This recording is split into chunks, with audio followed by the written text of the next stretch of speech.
Well, hi everyone, good morning. I think we're in for a chilly week. On Friday, I started with our devotional series in the Minor Prophets. And I started with talking about the prophet Amos. Even though the minor prophet books in the Old Testament start with Hosea.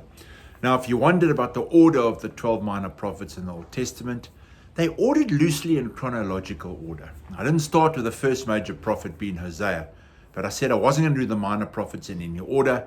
And I wanted to start with the book of Amos, who's actually the third book of the minor prophets.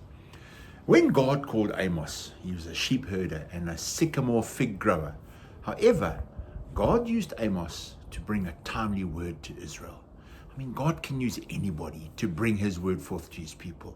And if you read chapters 1 and 2, and you were an Israelite, you could think, serves those nations right. They oppressed us and now they're getting their just deserves. I mean, God doesn't hold back. Sends fire on those nations, destroying the kings. At one place says consuming them until no one is left. But before the Israelites can high-five each other and start a national Mexican wave of joy, so to speak, Amos confronts their sin before God in the last half of chapter 2 and chapters 3 and 4. You can read through the long list of things that had grieved God. But if I had to summarize their sin before God, you can group it into complacency, idol worship, and oppressing the poor. Now, sometimes you and I can get so caught up in wanting God to deal with our enemies that we forget ourselves. Complacency is when you and I take God for granted. And idol worship is when we put things before God in our lives.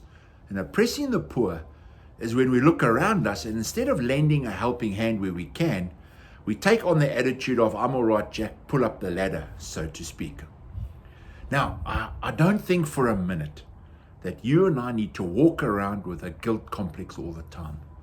But from time to time, I do think we need to look at our attitudes, what's important in our lives, and how we can lend a hand where it's needed.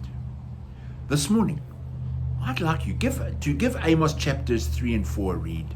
And when you're reading them, allow God to speak to you through his word. Amen.